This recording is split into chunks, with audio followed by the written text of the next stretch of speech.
Hey, what's up guys? Welcome to Lara Tips. In today's video, we'll be learning about single responsibility principle, open closed principle, and also how we can convert switch statement into polymorphism. All these things with practical example. I'll not just explain you one by one this principle, but I'll implement something, and that implementation will include single responsibility principle, open closed principle, and polymorphism. And if you already know about these things, then also you need to watch this series. It will be either 2 or 3 videos, and here I'll be showing you how to save data to the database in a new way. And I have been using these in my projects myself, and I'm going to teach you how to do this. And guys, now if you see here in the browser, I have these fields, okay? Title, image, date time field, description fields. And whenever I fill these and click on submit, it will send me to this.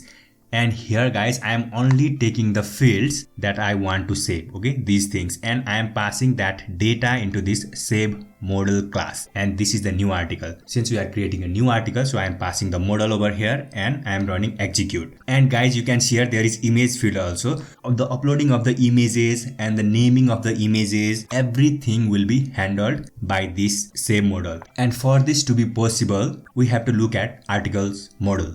So here guys, in the article model, we'll just define these savable fields like this here. And you can see here guys, I have implemented this can be saved contract. So today I'll just show the overview, and from the next video, we'll start building it. And in the beginning, it will not look like this. We'll progressively do this. In the beginning, it will look a little bit different, and we'll just improve it, and the final product will look like this. So here guys, we can see here that user is integer, title is string, slug is also a string, and these are strings, and published at is a date time field, is active is a boolean field, and image is a image field like this. And here we can also call delete old image. Let's say we are updating the record, and if we want to delete the old image, then we can just say delete the old image, and it will automatically delete the old image. And also we can say here where to store this, and if nothing is added here, then we'll just set a default folder where we will store the images. And now you can see here guys, I have called the execute over here with a model and a data. And if I click here in execute, look at here guys, I am looking through all the data. So before that, when this model is created, it will call constructor over here. Yeah. So I have already here constructor, and I have used here PHP 8 feature constructor property promotion. So I don't have to define this model and data here over. So now I have just looped over the data that I am getting from here, articles controller, this data. And I'm just checking over here if that column is existed here. So if that is existed over here, then only we'll proceed. Otherwise, we'll throw an error that it is not present over here. Everything will be handled from these classes. And we'll do that, so we'll know when we are developing things that some fields are not there. So after that, we are calling execute, and on the execute also, we are just looping to the data, and here in the model, we are assigning everything that we have passed. So for example, so we are saying, let's say article arrow title is equal to the value that we have passed. And here we can see here guys, this savable field. This savable field will return whatever the field that column has. So here, if you see here guys, this title has this str new means string. So it will return this thing, okay, whenever we call this savable field. And you can see here I am just extracting from this savable fields this array, and I am taking this key and returning this value.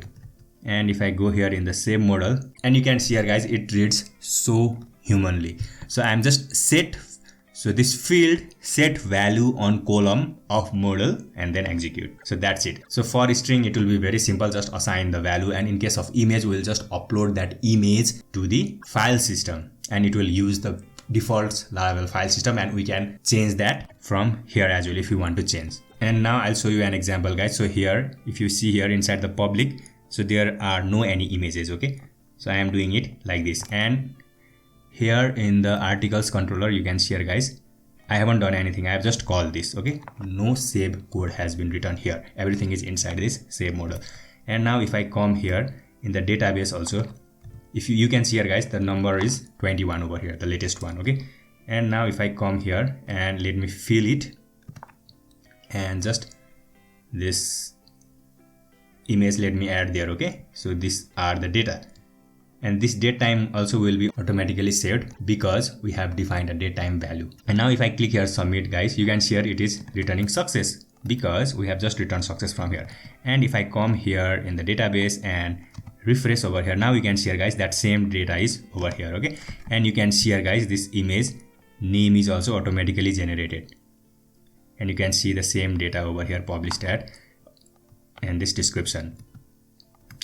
And if you see here inside this public storage, now you can see here, guys, the image is also there. So this name of the image, and you can see here, guys, this image name, so they are both the same. Okay, and let's say you don't want the name of the image to be automatically generated, then what you can do is you can go here in the article model and you can say here there are a lot of helper methods, and you can see here, guys, this is the images folder, and you can see here it is inside this images folder. Okay, now to change the disk, we can just say here disk like this, and we can just say, let's say you have some other disk, then it will just save it to that.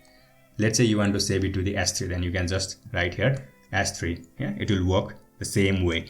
And let's say you want to change the name whenever it is being uploaded, then you can see here file name like this, and you can call a closure over here, function like this, and you will get the uploaded file over here. So whenever we upload a file, then Laravel will automatically wrap it with the uploaded file class, and you will get that over here. Let's say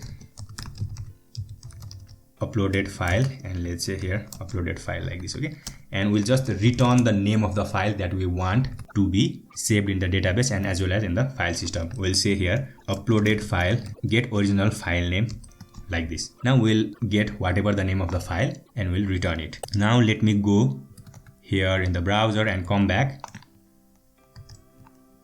and now let me again add the field, and you can see here the name is this, and let us add the same file. Okay, Facebook post.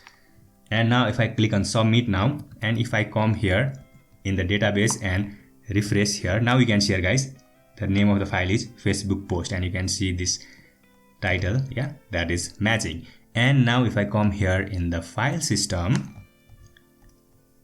then you can see that the image name is same. And if you change this folder name something else, then it will add that to that specific folder. We'll look how to create whole this system. Just add the field name in the model and everything will work under the hood. And let's say there is one new kind of field that you want to save, then you can just create a new class like I have created here, like date time and boolean. Let's say one column that only saves the time, then you can create a class name as time. And then if I show you here inside, so here there will be one execute method, and then you will just call it like this. So we'll say carbon parse and we'll say to time string in that case, and we have to do nothing in the controller, just add a field in this model and everything will work perfectly fine. And let's say you only pass title and slug, then it will only save title and slug and it will not look into any other data over here. So I hope, guys, you all are excited how to build this thing, and I'm also very excited to share you what I have learned and created. So that's it for this video, guys. I'll see you in the next one. Bye.